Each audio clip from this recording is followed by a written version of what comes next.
आज की इस क्लास में सभी भक्तों का स्वागत है। अभी हम कीर्तन से स्टार्ट करेंगे। जय राधा माधव कुंज बिहारी, जय राधा माधव कुंज बिहारी, जय गोपीजन वल्लभ गिरिवर धारी, जय गोपीजन वल्लभ गिरिवर धारी, यशोदानंदन व्रज जनरंजन, यशोदानंदन व्रज जनरंजन, यमुना तीरावनचारी, यमुना तीरावनचारी, जय राधा माधव कुंज बिहारी, जय राधा माधव कुंज बिहारी, हरे कृष्णा कृष्णा कृष्णा हरे हरे, हरे राम राम राम हरे हरे, हरे कृष्णा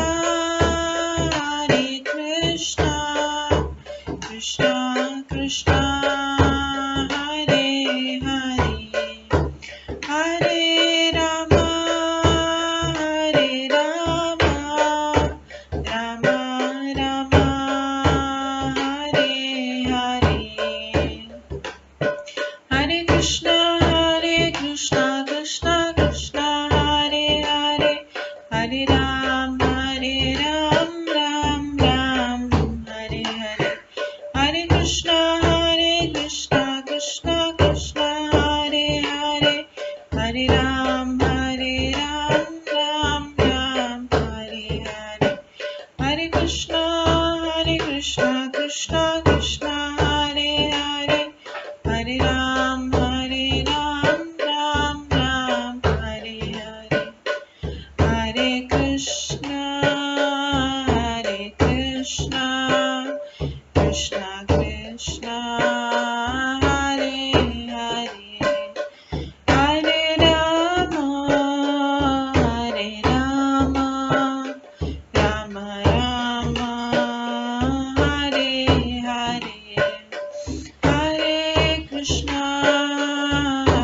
कृष्णा कृष्णा कृष्णा हरे हरे, हरे राम राम राम हरे हरे, जय राधा माधव राधे, जय राधा गोविंद राधे, जय गौरनताय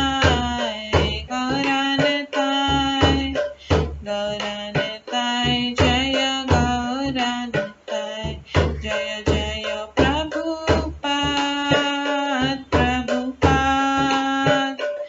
प्रभुपाद जय जय प्रभुपाद, जय जय गुरुदेव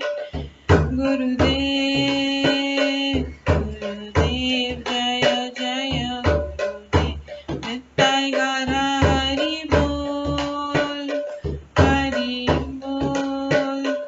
हरि बोल नित्य गौर हरि बोल।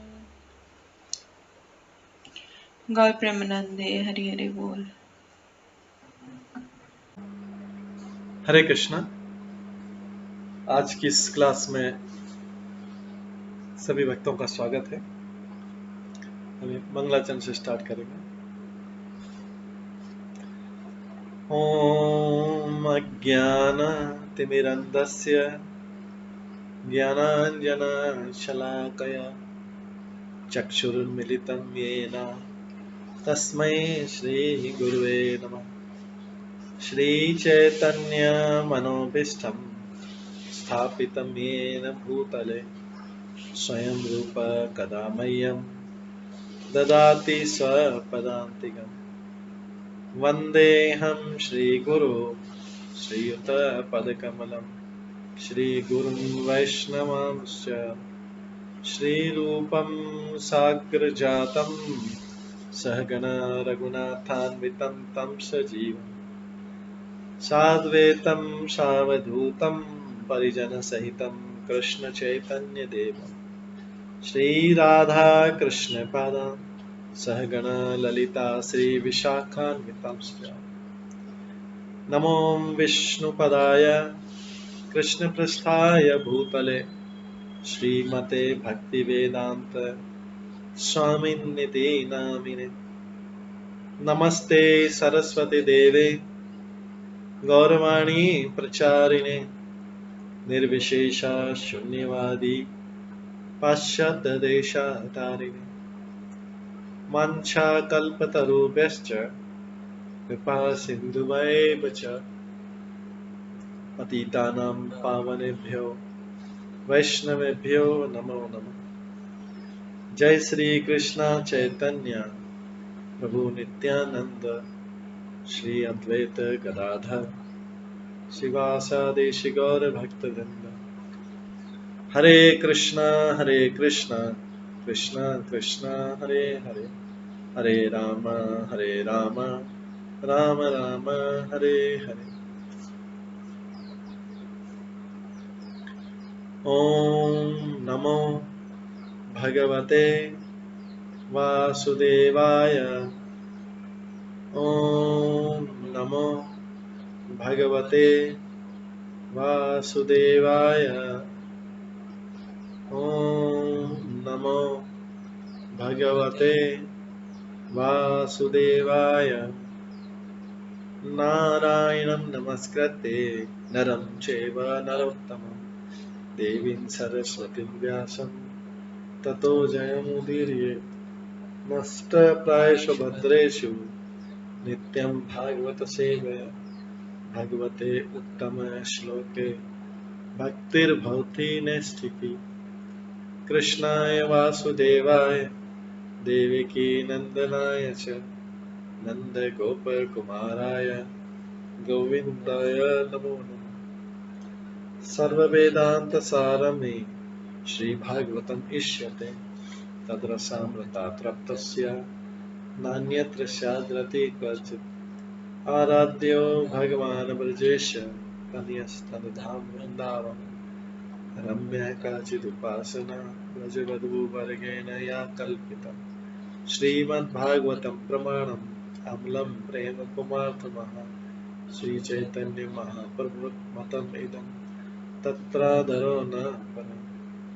मूकं करोति वाचालं पङ्गुलङ्घयते गिरिं यत्कृपातमहं वन्दे परमानन्दमाधवम्।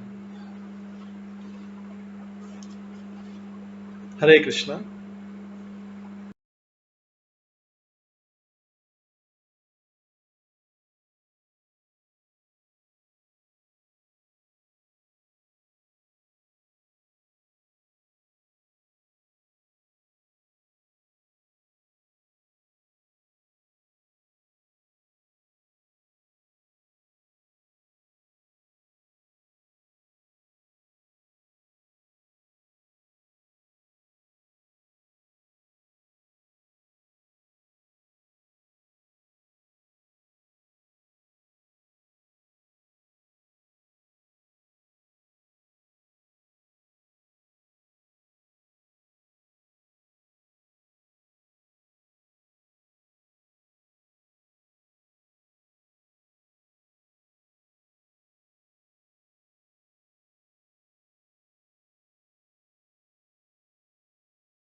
हरे कृष्णा।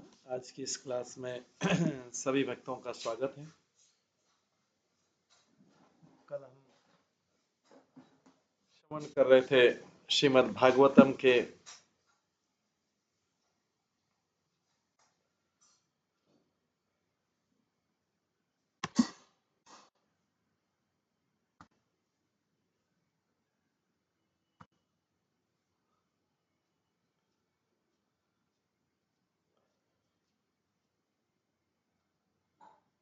10वें स्कंद के पहले अध्याय से, जिसमें भगवान श्री कृष्ण का अवतार परिचय दिया हुआ था। इसमें हमने कल श्रवण किया था वसुदेव जो कृष्ण के पिता हैं, वो कंस को उपदेश दे रहे, क्योंकि कंस जो है अभी देवकी को मारने पे उतारू हो गया था। इसमें हमने पढ़ा था कि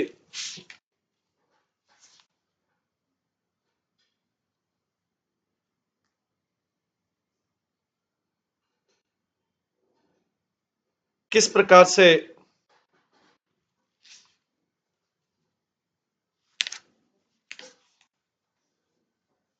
वसुदेव कंस को यह बतलाना चाह रहे थे कि यद्यपि वो मृत्यु से भयभीत है, इसलिए वे एक स्त्री का वध करना चाह रहा है, किंतु मृत्यु से बच नहीं सकता है।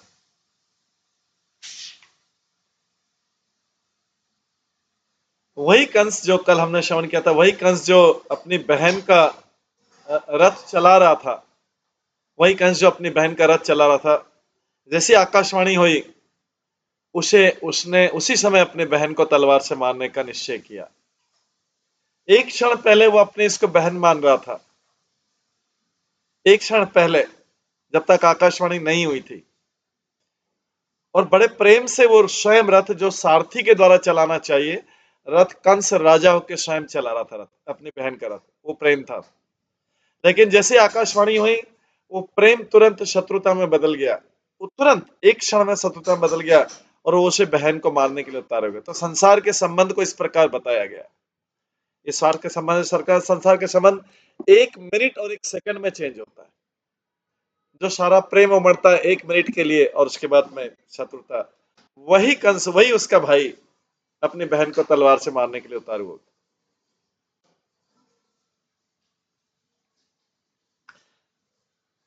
इसलिए असुर चाहे कितना भी वत्सल्य क्यों ना हो, कितना भी प्रेम क्यों न करता है असुर, उस पर विश्वास नहीं करना चाहिए। कितना भी प्रेम जताए असुर व्यक्ति, क्योंकि जो ही वो उसने अपने स्वार्थ की बात सुनेगा, वो दूसरे के प्राण को संकट में डाल देगा। यह असुरों का स्वभाव है। इसके अतिरिक्त राजा, राजनीतिक या स्त्री पर कभी विश्वास नहीं करना चाहिए, क्योंकि निजी हित के लिए घृणित से घृणित कार्य कर सकते हैं। इसलिए चाणक्य पंडित का कहना है, विश्वासो नैव कर्तव्य स्त्रीषु राजकुलेषु च। कंस इतना क्रूर तथा ईर्ष्यालु था कि वो निर्लज्जता पूर्वक अपनी बहन को मारने के लिए तैयार रहेगा। वही कंस जो इतने प्रेम से रथ चला रहा था। तो ये वासुदेव उसको उपदेश दे रहे हैं, बहुत तरीके से उसको समझा रहे हैं। ये कल हम श्रवण कर रहे थे। इसी में आगे हम 43 श्लोक नंबर से करेंगे। ज्योति यथा उदक पार्थिवेषु अधः समीर वेगानुगमतं विभाव्यते मम। एवं समाया रचितेषु असोपमान गुणेषु रागानुगतः विमोह्यते।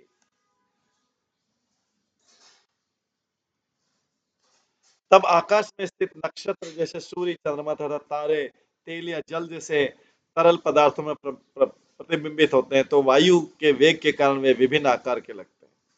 जब आकाश में स्थित नक्षत्र जैसे सूर्य, चंद्रमा तथा तारे, तेल या जल जैसे तरल पदार्थों में प्रतिबिंबित होते हैं, तो वायु के वेग के कारण विभिन्न आकारों के लगते हैं, कभी गोल, कभी लंबे, तो कभी और कुछ। इस तरह जब जीवात्मा भौतिकतावादी विचारों में मग्न रहता है, तो अज्ञान के कारण विविध रूपों को अपनी पहचान के रूप में ग्रहण कर लेता है। दूसरे शब्दों में, प्रकृति के भौतिक गुणों से विचलित होने के कारण वह मनोरथों के द्वारा मोहग्रस्त हो जाता है।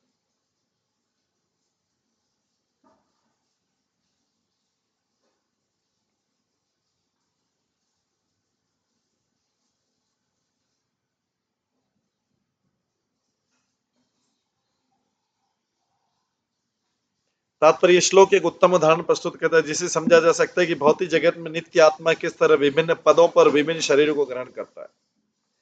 चंद्रमा स्थिर है और एक है, किंतु जब उसका प्रतिबिंब जल या तेल में पड़ता है तो हवा चलने से वह विभिन्न आकार ग्रहण करता है।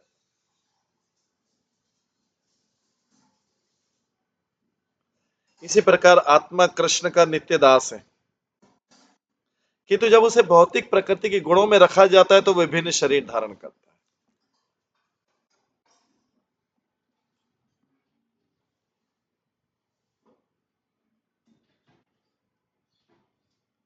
इसी तरह आत्मा कृष्ण का नित्य दास है, किंतु जब उसे भौतिक प्रकृति के गुणों में रखा जाता है तो विभिन्न शरीर धारण करता है, कभी देवता का, कभी मनुष्य का, कभी कुत्ते का, कभी वृक्ष इत्यादि। जीव भगवान की भ्रामक शक्ति अर्थात माया के वशीभूत होकर सोचता है कि वह अमुक व अमुक व्यक्ति, अमेरिकी, भारतीय अथवा बिल्ली, कुत्ता, वृक्ष, इसी माया कहते हैं। वो भौतिक प्रकृति के प्रभाव में आके अपना परिचय बदल देता है, जो हमेशा अपना परिचय बदलता रहता है।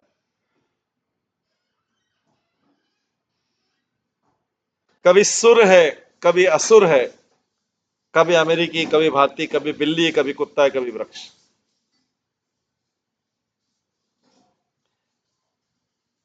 जब मनुष्य मोह से छूट जाता है और समझता है कि आत्मा इस भौतिक जगत के किसी स्वरूप से संबंधित नहीं, तो वह आध्यात्मिक पद पर स्थित होता है। इस अनुभूति को कभी कभी निराकार कहा जाता है, किंतु इसका अर्थ यह नहीं कि आत्मा का कोई रूप नहीं होता। आत्मा का रूप होता है, किंतु भौतिक कल्मश के कारण उसे जो बाह्य उद्वेलित रूप प्राप्त होता है वो मिथ्या है। इस तरह ईश्वर को भी निराकार कहा जाता है, जिसका अर्थ है कि ईश्वर के कोई स्वरूप नहीं होता, किंतु वो सच्चिदानंद विग्रह है। जीव इसी परम सच्चिदानंद विग्रह का अंश, जीव इसी परम सच्चिदानंद विग्रह का अंश है, किंतु उसके भौतिक स्वरूप नश्वर या भ्रामक होते हैं। जीव तथा परमेश्वर दोनों के आदि आत्मिक स्वरूप हैं, लेकिन परमेश्वर अपना स्वरूप नहीं बदलता। परमेश्वर उसी रूप में रहता है, किंतु जीव को प्रकृति से बाध्य होकर विभिन्न रूप धारण करने पड़ते हैं। जब जीव को ये विभिन्न स्वरूप प्राप्त होते हैं तो वो उन्हें अपना स्वरूप मान बैठता है, न कि अपने मूल आध्यात्मिक स्वरूप। जो ही जीव अपने मूल आध्यात्मिक स्वरूप तथा ज्ञान को फिर से पा लेते हैं, तो ही परम परमेश्वर स्वरूप परमेश्वर की शरण में चला जाता है। इसकी व्याख्या भगवत गीता में बहुनाम जन्मनाम अन्ते ज्ञान माम माम प्रपद्यते। जब जीव अनेकानेक जन्मों में विभिन्न स्वरूपों के पश्चात अपने मूल कृष्ण भावनामय स्वरूप में लौटता है, तो तुरंत परम स्वरूप कृष्ण के चरण कमलों में अपने को समर्पित कर देता है। यही मुक्ति। भगवद गीता में भगवान कहते हैं, ब्रह्मभूत प्रसन्न आत्मा न शोचति न कांक्षति समः सर्वेषु भूतेषु मद भक्ति लभते प्राण। जो दिव्य पद पर स्थित है उसे परब्रह्म की अनुभूति तुरंत ही हो जाती है और वो परम प्रसन्न हो जाता है। वो न तो कभी शोक करता है, न किसी वस्तु की इच्छा करता है। वह हर जीव को समभाव से देखता है। उस अवस्था में वो मेरी शुद्ध अवस्था, शुद्ध भक्ति प्राप्त करता है। परम स्वरूप के प्रति समर्पण भक्ति का प्रतिफल है। यह भक्ति अथवा स्थिति का ज्ञान ही पूर्ण मुक्ति। जब तक मनुष्य परम सत्य को निराकार मानता है, तब तक उसे शुद्ध ज्ञान नहीं होता है। जब तक मनुष्य परम सत्य को निराकार मानता है, तब तक उसे शुद्ध ज्ञान नहीं होता है। किंतु फिर भी उसे शुद्ध ज्ञान के लिए संघर्ष करते रहना चाहिए।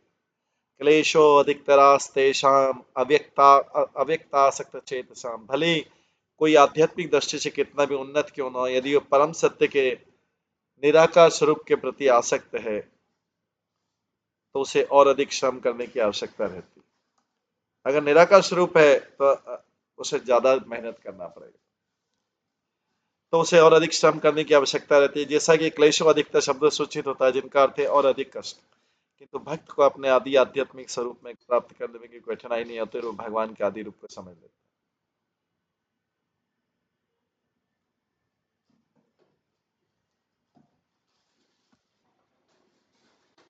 स्वयं कृष्ण भगवद गीता के 2वें अध्याय में जीवों के विविध रूपों का वर्णन करते हैं। अर्जुन को बतलाते हैं कि वे अर्जुन तथा अन्य सारे जीव जो उसके पूर्व अपने मूल रूप में थे, अब पृथक पृथक पहचान रखते हैं। वे भूतकाल में विविक्त, वे अस्तित्व वाले थे, और अब भी हैं, और भविष्य में भी अपना अपना स्वरूप रखते हैं। अंतर इतना ही कि बद्ध जीव विविध भौतिक स्वरूपों में प्रकट होते हैं, जबकि कृष्ण अपने मूल आध्यात्मिक रूप में प्रकट होते हैं। दुर्भाग्यवश जिनका आध्यात्मिक ज्ञान अल्प है, वे सोचते हैं कि कृष्ण उनके जैसे हैं, और कृष्ण का स्वरूप भौतिक स्वरूपों जैसा है। अब जानन्ति मां मूढ़ा मानुषिम तनुमाश्रिता। कृष्ण कभी भी भौतिक ज्ञान से गर्वित नहीं होते हैं, इसलिए उन्हें अच्युत कहा गया है। जबकि जीव नीचे गिरते हैं और प्रकृति द्वारा विक्षुब्ध होते हैं। परमेश्वर तथा जीव दोनों में यही अंतर है। इस प्रसंग में ध्यान देने की बात है कि दिव्य पद पर स्थित होने के कारण वसुदेव ने कंस को सलाह दी कि वो आगे और पाप कर्म न करे। असुरों का प्रतिनिधि कंस कृष्ण या ईश्वर को मारने के लिए सदा तैयार रहता था, जबकि वसुदेव ऐसे दिव्य पद प्राप्त पुरुष का प्रतिनिधित्व करते हैं।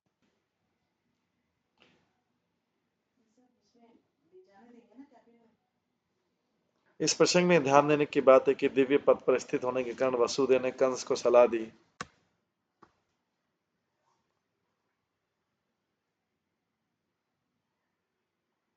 तो दिव्य पद पर स्थित होने के कारण वसु ने कंस को सलाह दी कि वो आगे और पाप कर्म न करे। असुरों का प्रतिनिधि कंस कृष्ण या ईश्वर को मारने के लिए सदा तैयार रहता है, जबकि वसुदेव ऐसे दिव्य पद प्राप्त पुरुष का प्रतिनिधित्व करते हैं जिनके यहाँ कृष्ण जन्म देते हैं। वासुदेव पुत्र हैं वसुदेव के।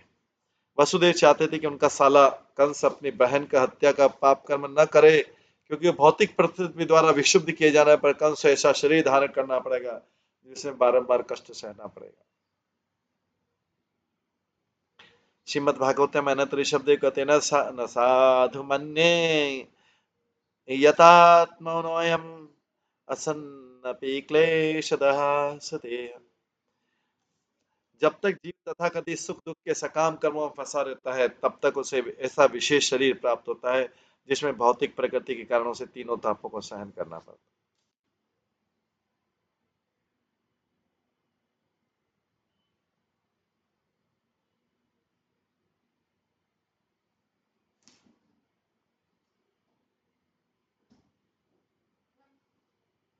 त्रिताप यंत्रण। अतः बुद्धिमान व्यक्ति को चाहिए कि वो अपने को भौतिक प्रकृति के तीनों गुणों के प्रभाव से मुक्त कर ले और भगवान कृष्ण की सेवा में लगकर अपने मूल आध्यात्मिक शरीर को फिर से प्राप्त करे। संसार में आसक्त रहने पर मनुष्य को जन्म मृत्यु जरा तथा रोग स्वीकार करने होंगे, इसलिए बुद्धिमान व्यक्ति को चाहिए कि तथाकथित अच्छे तथा बुरे सकाम कर्मों को फेर में न पड़कर वो अपने जीवन को कृष्ण भावना प्रगति करने में लगाए, जिससे उसे दूसरा शरीर वापस न ग्रहण करना पड़े और वो भगवत धाम वापस जा सके। तस्मात् न कश्चित् द्रोहम् आचरेत् स तथा विदः आत्मन क्षेमम अन्विच्छन् द्रोग्धु वे परतः भयम्।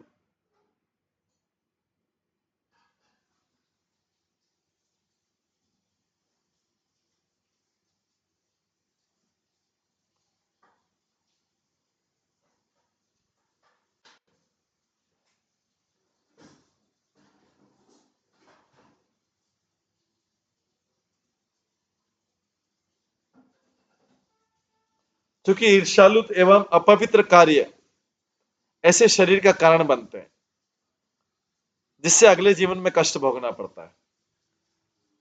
तो अगले जो हमें एक कष्ट पूर्वक जन्म जो मिलता है उसका कारण क्या है? ईर्ष्यालु एवं अपवित्र कार्य करने से ऐसे शरीर का कारण बनते हैं जिससे अगले जीवन में ऐसे कष्ट भोगना पड़ेगा। इसलिए मनुष्य अपवित्र कार्य करे ही क्यों?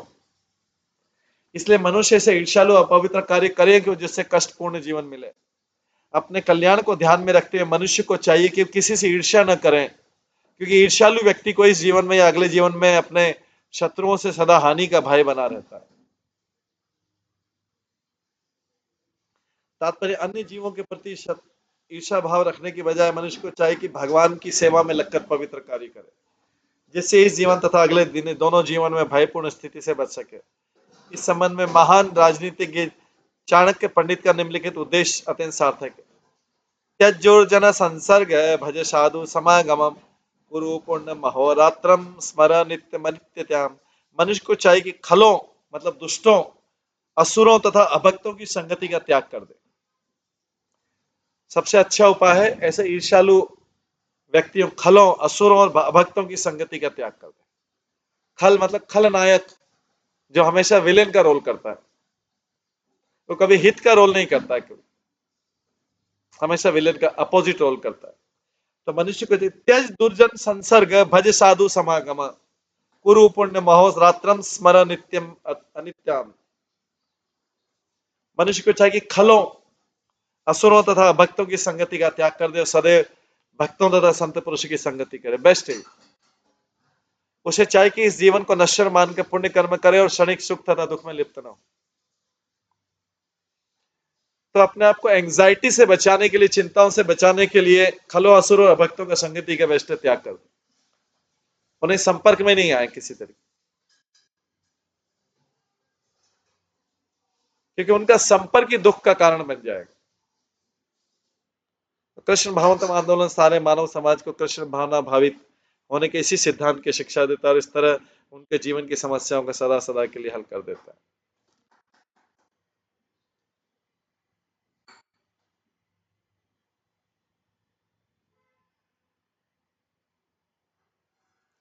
एषा एषा तव अनुजा बाला कृपणा पुत्रिका उपमा हंतुम न हरसि कल्याणीम इमाम तम दीनवत्सलः।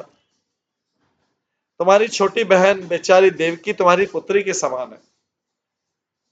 वसुदेव जो है देवकी के भाई कजिन कंस को समझा रहे हैं, तुम्हारी छोटी बहन देवकी तुम्हारी पुत्री के समान है और वह लाड़ प्यार से पाले जाने योग्य, तुम दयालु हो, अतः तुम इसका वध नहीं करना चाहिए।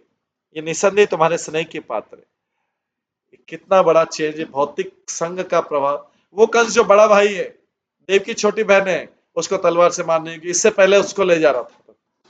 स्वभाव चेंज करने में, असुर का स्वभाव कब चेंज हो जाए कब पता नहीं लगता। कभी स्नेह करता है और कभी वध करने के लिए तैयार हो जाता है। यह असुरिक स्वभाव। जो सुर स्वभाव, भक्त स्वभाव है, नॉर्मली जनरली एक जैसा रहेगा, लेकिन जो असुर स्वभाव कब बदल जाए, कब कैसा हो जाए पता नहीं लगता, विश्वास नहीं किया जा सकता, विश्वास करने योग्य नहीं है। तो वसुदेव बुद्धिमानी से समझा रहे हैं। अब क्राइसिस में तो फंस गए, कंस तो तलवार लेके खड़ा है बहन को मारने के लिए। वो बोल रहा है, वसुदेव समझा रहे हैं कि तुम्हारी छोटी बहन देव की पुत्री के समान है और वो लाड़ प्यार से पाले जाने योग्य, तुम दयालु हो, तो तुम्हें इसका वध नहीं करना चाहिए, निसंदेह तुम्हारे स्नेह की पात्र है। वो थोड़ा इमोशन जगा रहे हैं उसके अंदर। पहले इमोशन था उसके अंदर, लेकिन भौतिक इमोशन, तो भौतिक इमोशन कब दयालु हो जाए कब क्रूर हो जाए भौतिक इमोशन में पता नहीं लगता। इसलिए भौतिक इमोशन, व्यक्ति को आध्यात्मिक इमोशन ही रखना चाहिए, भौतिक इमोशन की जरूरत नहीं, क्योंकि इसमें कब शत्रु कब हो जाए।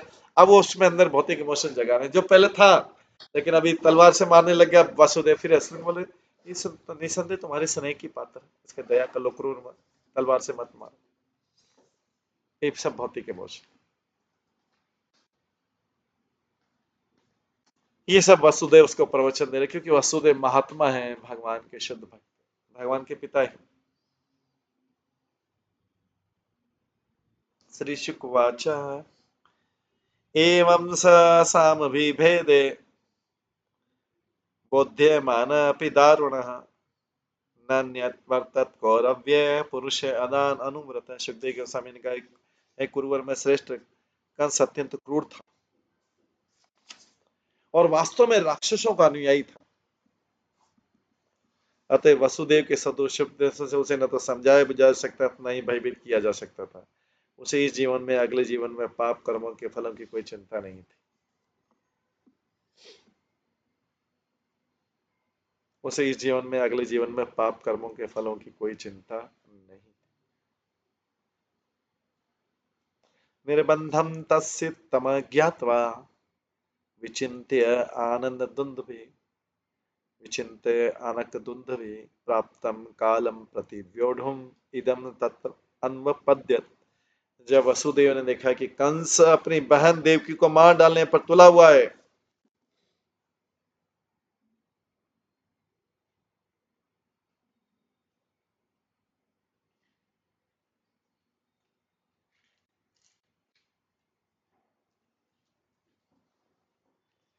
जब वसुदेव ने देखा कि कंस अपनी बहन देवकी को मार डालने पर तुला हुआ है, तो उसने अपने मन में गंभीरता पूर्वक सोचा कि मृत्यु को आया देखकर कंस को उसने रोकने का दूसरा उपाय सोचा। कुछ अभी ये तो पागल हो गया, अभी कंस तो तलवार हाथ में लेके असुर है, अभी प्रेम करा था, अभी सटली पागल हो गया, कैसे संभाले इसे। तो वासुदेव ने देखा कि कंस अपनी बहन देवकी को मार डालने पर तुला हुआ है, तो उसने अपने मन में गंभीरता पूर्वक सोचा, मृत्यु तो अभी आ गई कि देवकी की मृत्यु को आया देखकर उसने कंस को मधु रोकने का दूसरा उपाय सोचा। यद्यपि वसुदेव ने देखा कि उसकी पत्नी देवकी जो अभी भी विवाहित है, कि मारे जाने का संकट उपस्थित है, किंतु उसे अपने कल्याण पर भरोसा था, क्योंकि उसके जन्म के समय देवताओं ने दुंदुभियां बजाई थी। अनक दुंदुभी उसका नाम था, तो उसने देवकी को बचाने के लिए दूसरी युक्तियां सोची। मृत्यु बुद्धिमता पोह्य यावत् बुद्धि बलमुदयम् यदि असो न निवर्तते न अपराध अस्ति देहिनः। बुद्धिमान मनुष्य को चाहिए कि जब तक बुद्धि तथा शारीरिक पराक्रम रहे, तब तक मृत्यु से बचने का प्रयास करता रहे।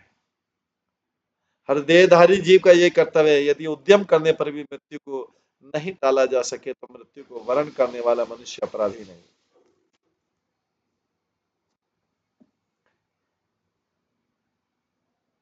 तात्पर्य असामयिक मृत्यु का सामना करने वाले व्यक्ति के लिए स्वाभाविक है कि वह अपने रक्षा का पूरा प्रयत्न करे।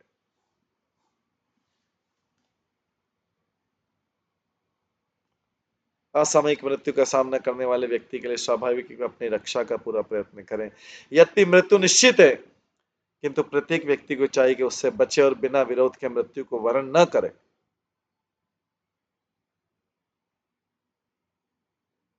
क्योंकि प्रत्येक जीव नित्य आत्मा है, बिना विरोध के मृत्यु को वरण न करे, क्योंकि प्रत्येक जीव नित्य आत्मा है। चूंकि मृत्यु इस जगत में निंदनीय जीवन पर थोपा गया दंड होती है, अतः वैदिक संस्कृति मृत्यु से बचने पर आधारित। त्यक्ता देह पुनर्जन्म।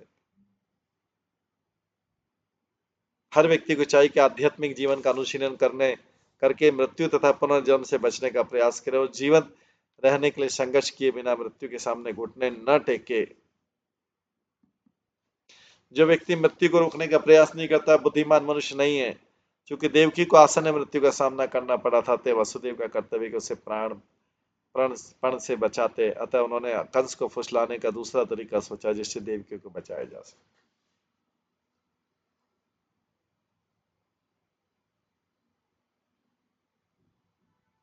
प्रदाय मृत्यवे पुत्रान् मोचये कृपणाम इमाम सुता में यदि जाय रेन मृत्युवान म्रियेच्छेत् विपर्यवा किम न स्यात् गति धातु दुरत्यया उपस्थित निर्वर्तेत निवृत्त पुनः आपतेत।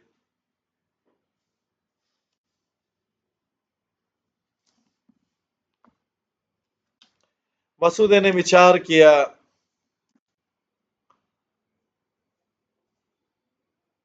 कि मृत्यु रूपी कंस को अपने सारे पुत्र देकर देवकी के प्राण बचा सकता हूं।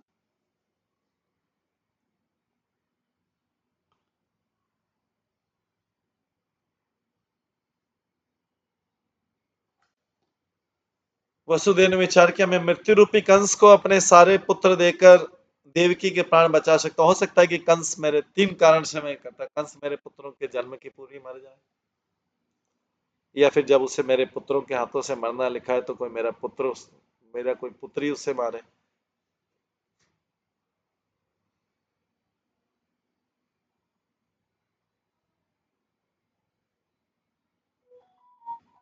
पहला तो एक इतनी पॉसिबिलिटी कि अभी तो कंस को बोल दो कि मैं सारे पुत्रों को आपको दे दूंगा, हो सकता है कंस मेरे पुत्रों के मरने से पहले ही मर जाए। दूसरा है,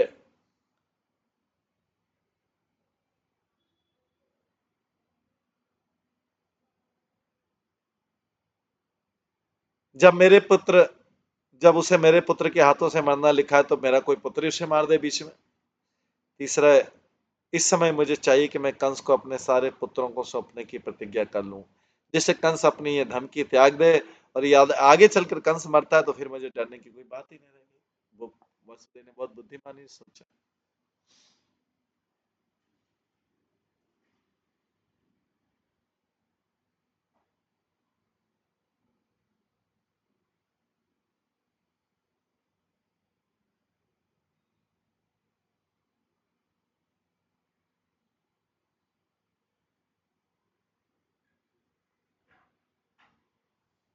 अपने पुत्रों को कंस को सौंपने का वचन देकर वसुदेव अपनी पत्नी देवकी के प्राण बचाना चाह रहे थे। उन्होंने सोचा कि हो सकता है भविष्य में कंस मारा जाए और मेरे पुत्र ही न हो। पहले तो भविष्य में कंस मर जाए, या हो सकता है मेरा पुत्र ही नहीं हो। दो पॉसिबिलिटी। यदि पुत्र उत्पन्न भी हो, कंस को दे दूं, उसके हाथ कंस उसके हाथों में मर सकता है। तीसरा है कि देवश कुछ भी हो सकता है। समझना बहुत कठिन है कि विधाता द्वारा किस तरह व्यवस्था की जाती है। इस तरह वसुदेव ने निश्चय किया कि मैं देवकी को मृत्यु के आसन्न संकट से बारने के लिए अपने पुत्रों को कंस के हाथों सौंपने का वचन दे।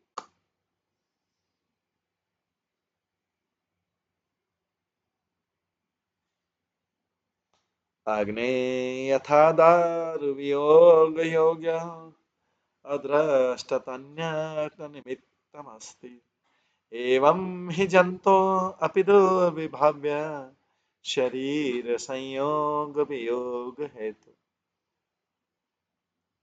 जब किसी अदृश्य कारण से आग लकड़ी के एक टुकड़े से लपक कर दूसरे खंड को जलाती तो उसका कारण प्रारब्ध। जब किसी अदृश्य कारण से आग लकड़ी के एक टुकड़े से लपक कर दूसरे खंड को जला देती है तो उसका कारण प्रारब्ध है।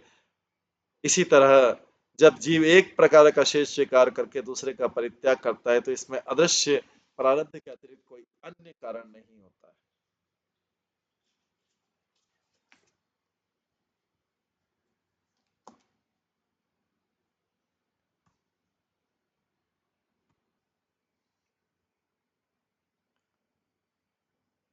तात्पर्य जब किसी गांव में आग लगती तो कभी कभी वो एक घर को फान कर दूसरे घर को जला देती। इसी प्रकार जब जंगल में आग लगती है कभी एक वृक्ष को फान कर दूसरे वृक्ष में लग जाती है। ऐसा क्यों होता है कोई नहीं जानता। ये कल्पना ही की जा सकती है कि पास के घर या वृक्ष को छोड़कर दूसरे घर या वृक्ष में आग क्यों लगी, किंतु इसका असली कारण प्रारब्ध।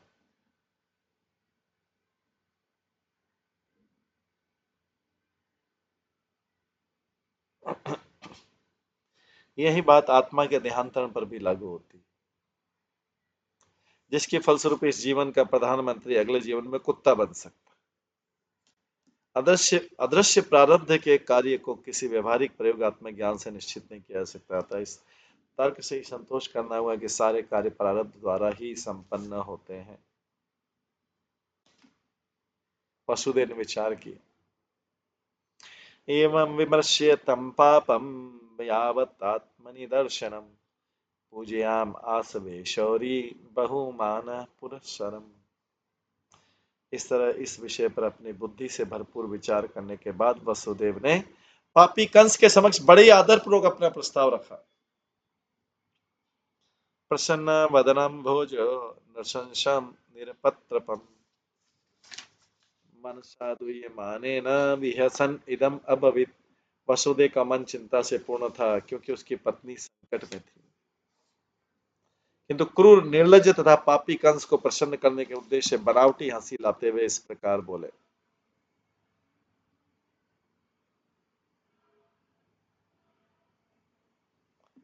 वसुदेव का मन चिंता से पूर्ण था क्योंकि उनकी पत्नी संकट में थी,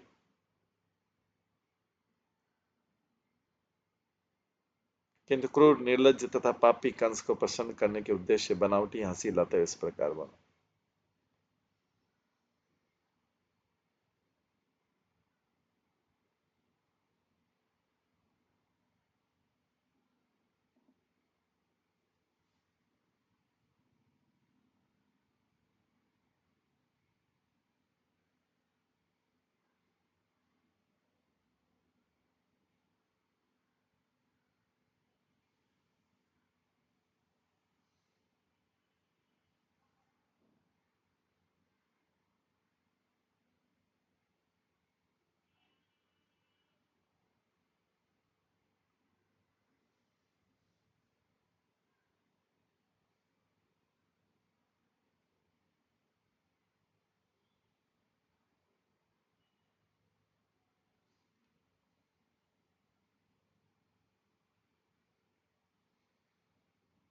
वसुदेव का मन चिंता से पूर्ण था क्योंकि उनकी पत्नी संकट में थी।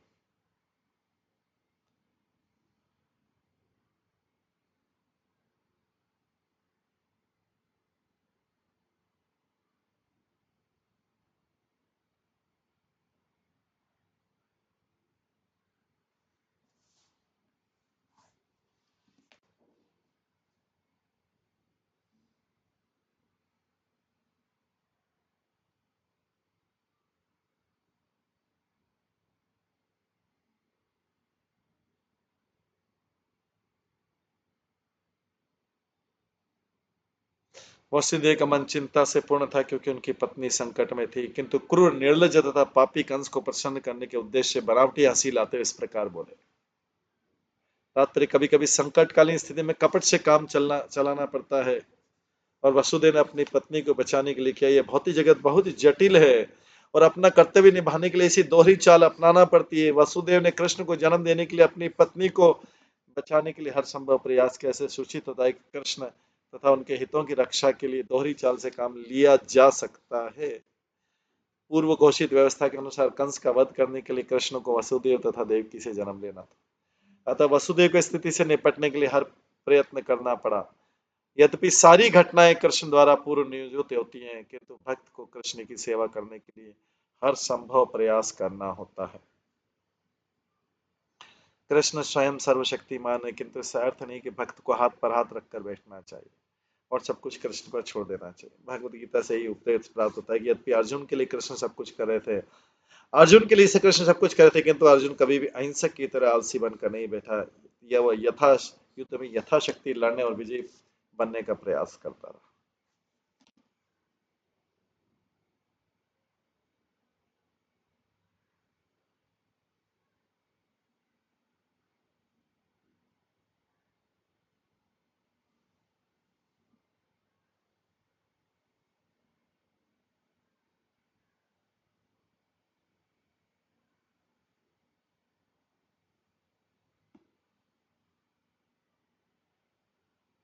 श्री वसुदेव उवाच। नहि अस्या ते भयं नहि अस्या ते भयं सौम्य यत वे साह अशरीरवाक् पुत्रान् समर्पयेचे अस्या यत मे भयम् उत्थितम्।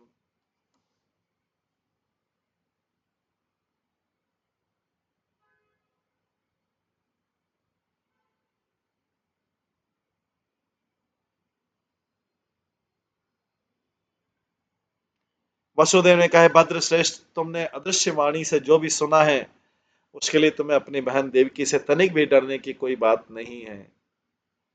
तुम्हारी मृत्यु का कारण उसके पुत्र होंगे, अतः मैं तुम्हें वचन देता हूं कि जब उसके पुत्र उत्पन्न होंगे जिनसे तुम्हें डरे, तो उन सबको लाकर मैं तुम्हें सौंप दिया करूंगा।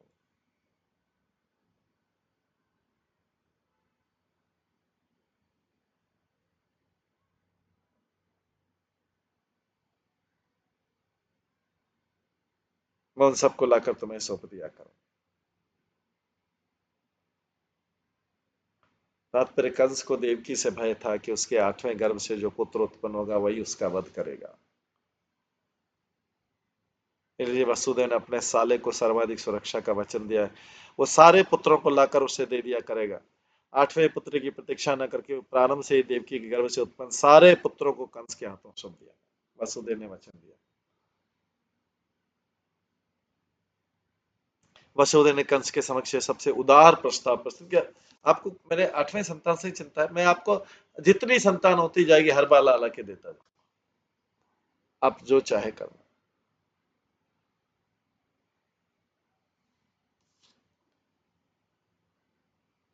श्री शुकवाच।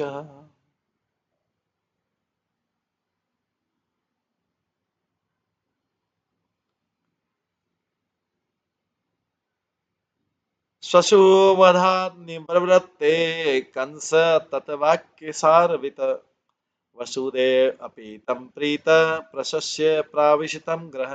सुखदेव गोस्वामी का कंस वसुदेव के तर्कों से सहमत हो गया।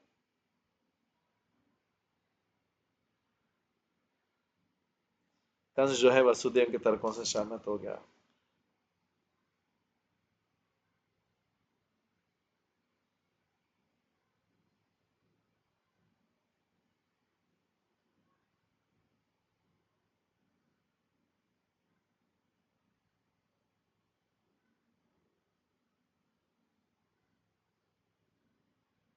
और वसुदेव के वचनों पर पूरा भरोसा करके उसने अपनी बहन को मारने का विचार छोड़ दिया।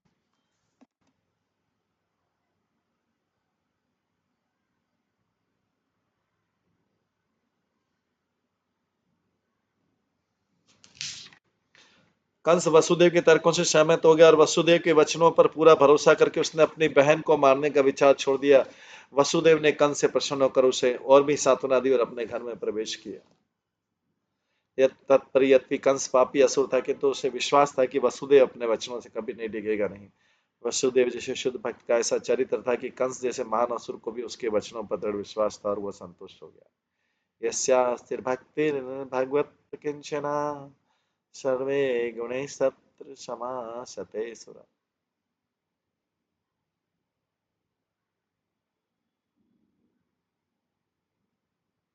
भक्त में सारे अच्छे गुण विद्यमान रहते हैं, यहाँ तक कि कंस तक को भी वसुदेव के वचनों पर विश्वास।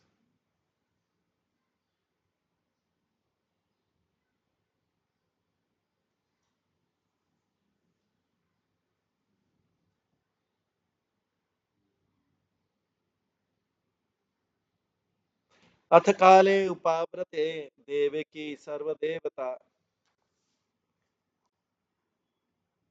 पुत्रान् प्रसूशुवे च अष्टो कन्यां च एव अनुवत्सरम्। तत्पश्चात प्रतिवर्ष समय आने पर ईश्वर तथा अन्य देवताओं की माता देवकी ने एक शिशु को जन्म दिया और इस तरह एक के बाद एक उनके 8 पुत्र तथा सुभद्रा नामक एक कन्या उत्पन्न हुई।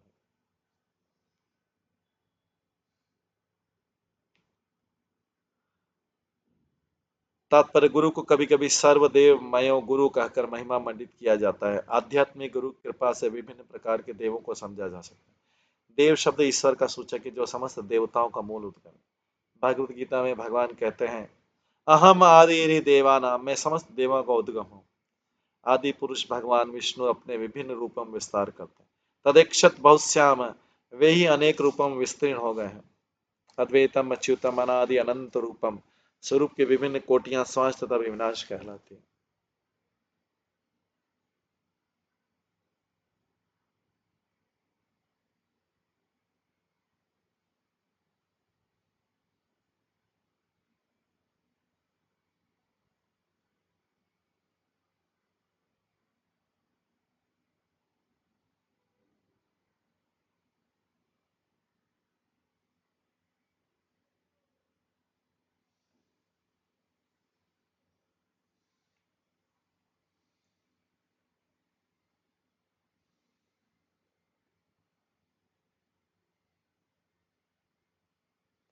शिवांश अथवा विष्णु तत्व भगवान होते हैं और विभिन्नाश जीव तत्व होते हैं जो भगवान के अंश। मम एवं जी लोको जीव सनातन। यदि हम कृष्ण को भगवान मानकर उनकी पूजा करते हैं तो भगवान के सारे अंश स्वतः पूज जाते हैं।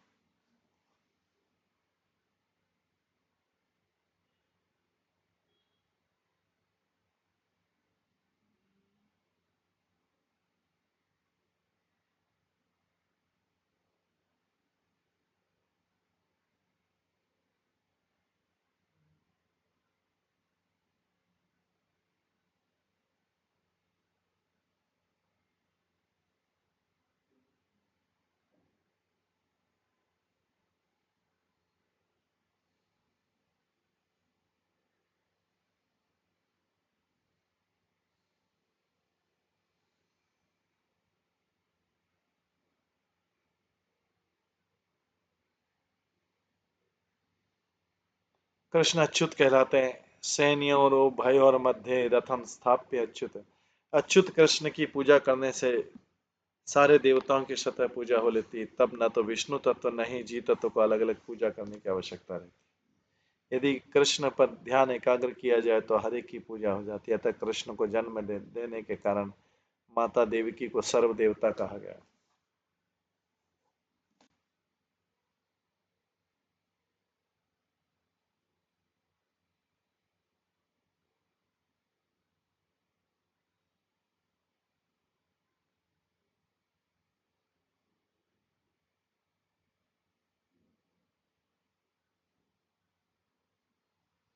कीर्तिमंतम प्रथम जम कंसाय अनक दुंदभि अपरियामास कृच्छेन स नृतात अति विहल।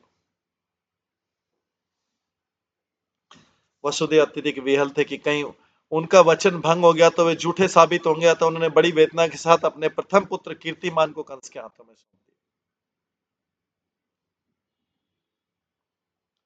वैदिक पद्धति में जो कोई बच्चा विशेषकर पुत्र उत्पन्न होता है तो पिता विद्वान ब्राह्मणों को बुलाते हैं, बच्चे की कुंडली के अनुसार उसका नामकरण किया जाता है। इसे नामकरण संस्कार कहते हैं। इस तरह वर्णाश्रम धर्म पद्धति में 10 संस्कार होते हैं, जिनमें से नामकरण संस्कार एक है। यद्यपि वसुदेव के प्रथम पुत्र को कंस के हाथों सौंप दिया जाना था, किंतु उसका नामकरण संस्कार संपन्न हुआ और उसका नाम कीर्तिमान रखा गया। ऐसे नाम जन्म के तुरंत बाद रखे जाते हैं।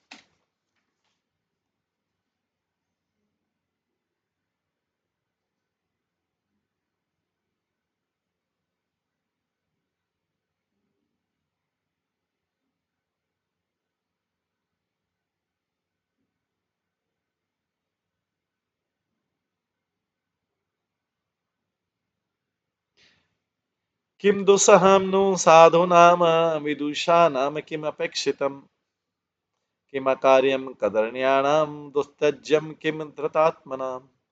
वे साधु पुरुष जो सत्य पर अटल रहते हैं, उनके लिए क्या पीड़ादायक है।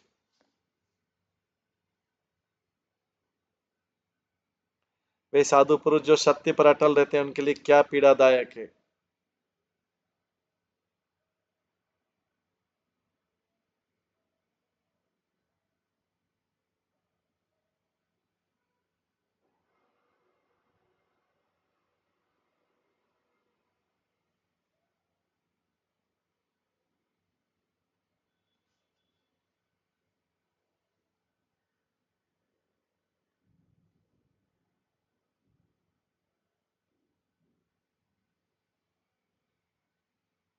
उन शुद्ध भक्तों के लिए जो भगवान को तत्व रूप में जानते हैं, भला क्या स्वतंत्रता क्यों नहीं होती।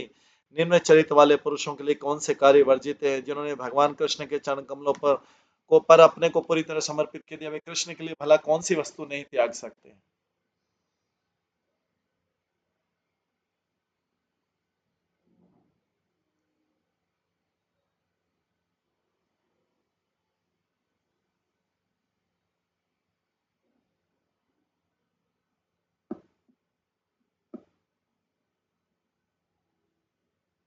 तात्पर्य, चूंकि देवकी के 8वें पुत्र द्वारा कंस का वध होना था, अतः यह प्रश्न किया जा सकता है कि वसुदेव को पहले पुत्र को लेकर देने की क्या आवश्यकता थी। इसको उत्तर है कि वसुदेव ने कंस को वचन दिया था कि वो देवकी से उत्पन्न सारे पुत्रों को लाकर सौंप देगा। असुर होने के कारण कंस को विश्वास नहीं हो पा रहा था कि 8वीं संतान उसका वध करेगी। उसने मान लिया कि देवकी की किसी भी संतान के द्वारा मारा जा सकता है वो। इसलिए देवकी को बचाने के लिए वसुदेव ने कंस को हर संतान, चाहे लड़का लड़की, देने का वचन दिया। दूसरी दृष्टि से वसुदेव तथा देवकी दोनों परम प्रसन्न थे कि भगवान कृष्ण 8वें पुत्र के रूप में उनके यहाँ उत्पन्न होंगे। भगवान का शुद्ध भक्त होने से वसुदेव कृष्ण को देवकी के 8वें घर से उत्पन्न होने के लिए लालयित थे। इसलिए सारी संतानों को तुरंत सौंपना चाहते थे, जिससे 8वीं संतान की बारी आए कृष्ण प्रकट। इसलिए प्रतिवर्ष एक संतान उत्पन्न करते रहे, जिससे कृष्ण यथासंभव शीघ्र उत्पन्न।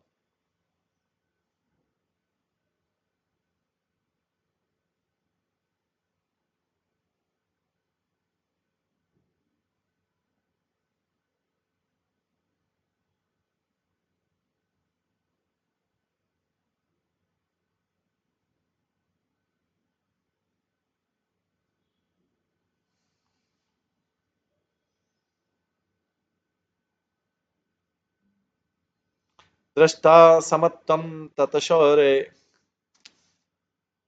सत्ये च एव व्यवस्थितं कंस तुष्टमना राजन प्रहसन इदम अब्रवीत। हे राजा परीक्षित, जब कंस ने देखा कि वसुदेव सत्य में स्थिर हैं हे राजा परीक्षित, जब कंस ने देखा कि वसुदेव सत्य में स्थिर रहते हुए अपनी संतान उसे सौंपने में संभाव बने रहे, तो अत्यधिक प्रसन्न हुआ और उसने हंसते हुए कहा।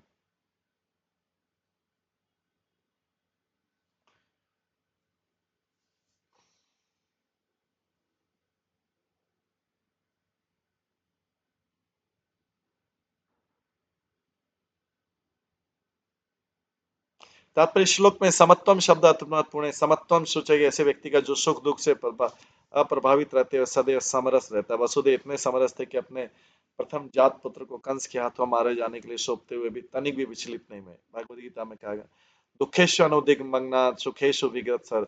भौतिक जगत में न तो किसी को सुखी रहने के लिए अत्यंत उत्सुक होना चाहिए, न ही भौतिक दुख से अधिक दुखी होना चाहिए। भगवान कृष्ण ने अर्जुन को उपदेश दिया था, मात्र स्पर्शास्तु कौन्तेय शीतोष्ण सुख दुखदा आगम पाइनो भारत। हे कुंती पुत्र, सुख तथा दुख का स्थायी प्राकृतिक कालक्रम में उनका अदृश्य हो जाना शीत तथा ग्रीष्म ऋतुओं के आने तथा जाने के तुल्य है। भरतवंशी, ये इंद्रिय बहुत से उत्पन्न होते हैं, मनुष्य को चाहिए कि विचलित हुए बिना इन्हें सहना सीखे। स्वरूप सिद्ध व्यक्ति तथा कभी दुख या सुख से कभी विचलित नहीं होता, और वसुदेव जैसे महान भक्त पर तो ये बात विशेष रूप से लागू होती है। जिस ने अपना व्यवहारिक उदाहरण द्वारा ऐसा कर दिखलाया, वे कंस के हाथों अपनी पहली संतान मारे जाने के सोचते समय तनि भी उद्योग में नहीं।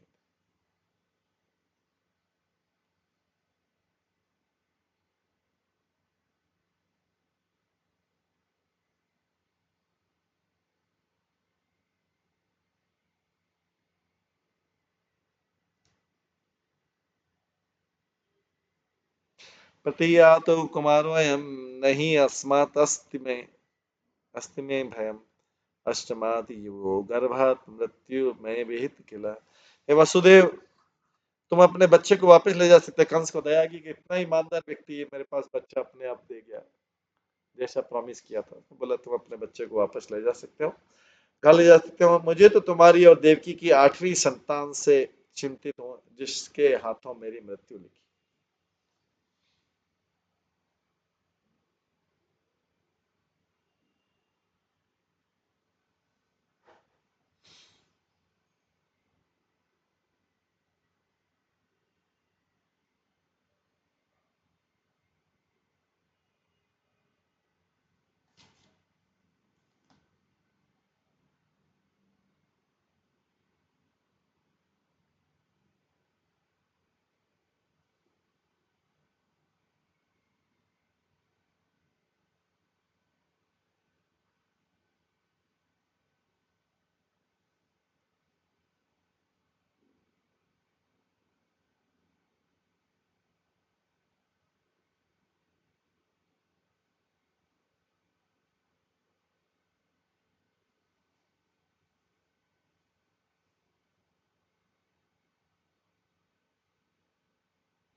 हे वसुदेव, तुम अपने बच्चे को वापस ले सकते हो और अपने घर जा सकते हो। मुझे तुम्हारी और देवकी की 8वीं संतान से चिंतित हो, जिसके हाथों मेरी मृत्यु लिखी। तथेति सुतम आदाय ययो आनन्दुन्दुभि नाभ्यनंत तत्वाक्यम असत अभिजित आत्मनः।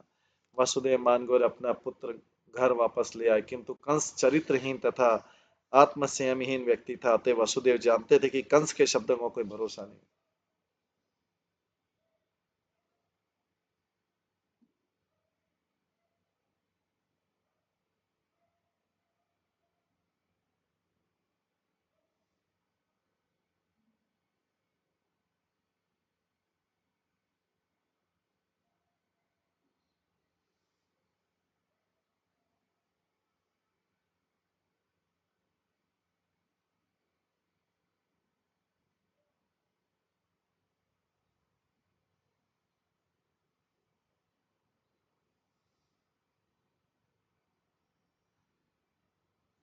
वसुदेव मान गए और वे अपना पुत्र वापस ले आए, किंतु कंस चरित्रहीन तथा आत्मसंयमहीन व्यक्ति था। अतः वासुदेव जानते थे कि कंस के शब्दों को कोई भरोसा नहीं।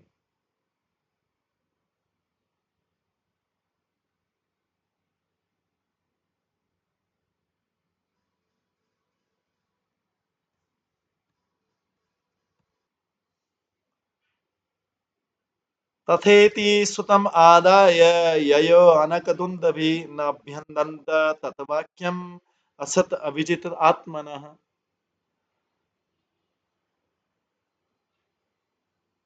वसुदेव मान गए और वे अपने पुत्र घर वापस ले आए, किंतु कंस चरित्रहीन तथा आत्मसंयमहीन व्यक्ति था। अतः वसुदेव जानते थे कि कंस के शब्दों का कोई भरोसा नहीं। कंस के शब्दों का कोई भरोसा नहीं।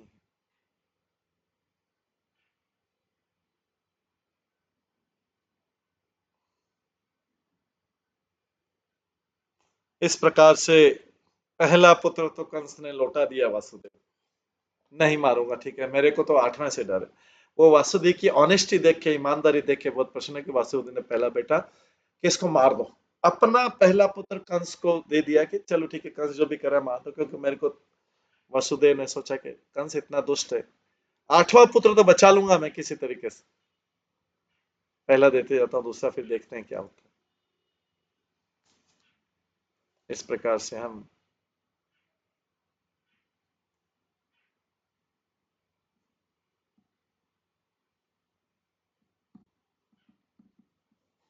देखते हैं कि वसुदेव कितनी धार्मिकता से, ईमानदारी से अपने पुत्र को सौंपा। कंस जो है, कंस उनको पहला पुत्र तो लौटा देता है, लेकिन वसुदेव का भरोसा नहीं, क्योंकि असुर का स्वभाव कभी भी चेंज हो जाता है।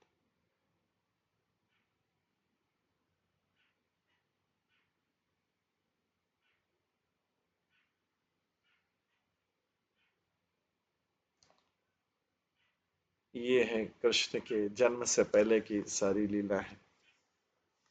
इसके बाद आगे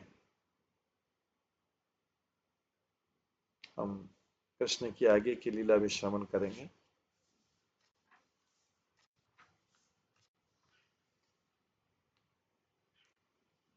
वो कल की क्लास में श्रवण करेंगे। आज की क्लास को यहीं पे विराम देते हैं।